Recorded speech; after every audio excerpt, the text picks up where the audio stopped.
দুদিন ধরে শরীরের অবস্থা খুব একটা ভালো ছিল না, সেই জন্য তোমাদের কাছে কোনো ভিডিওই আসেনি। তো একটু ঠিক হতেই আবারও কাজে হাত দিয়ে ফেলেছি। কাজ যদি না করি তোমাদের কি শেয়ার করব বলো তো। আর ভিডিও করা তো একটা নেশাতে দাঁড়িয়ে গেছে, সেটা তো করতেই হবে। হাজার ব্যস্ততার মাঝেও ভিডিও আমাকে ঠিক করতেই হবে। এটা কি করছি বলো তো, আমাদের পেঁয়াজের ফুলগুলোকে ছাদে রোদ দেওয়া হয়েছিল, আর এমন বিকেলবেলা মেঘ করেছে। মেঘ তো সারাদিনই করেছিল, আর বিকেলের দিকে একটু বেশিই মেঘ করেছিল। এমন মেঘ আর ঝড় উঠে গেছে, তাড়াতাড়ি করে পেঁয়াজের ফুলগুলোকে জড়ো করছিলাম। বাপি নেই বাড়িতে, তাই আমি আর মা চেষ্টা করছিলাম। এদিকে মা চলে গেল, এখনও অনেক কাজ বাকি আছে। আমি বললাম তুমি সেগুলো করো আর আমি এগুলো করতে থাকি।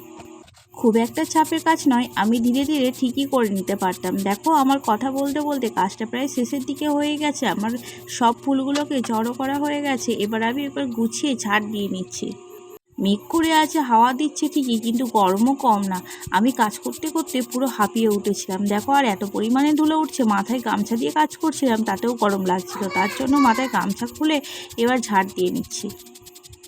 এদিকে দেখো, এই চন্দ্রমল্লিকাটা আমি আমার দিদির বাড়ি থেকে এনেছিলাম, একটা ছোট্ট ডাল। আর দেখো, চন্দ্রমল্লিকাটা আজকে কত বড় হয়ে গেছে।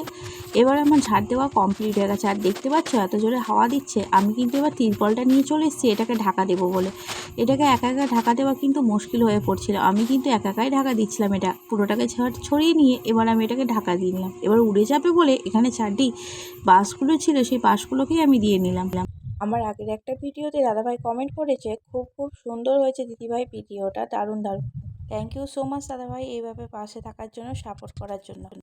আমার ভিডিওগুলো ভালো লাগলে অবশ্যই কমেন্ট করে পাশে থাকবেন।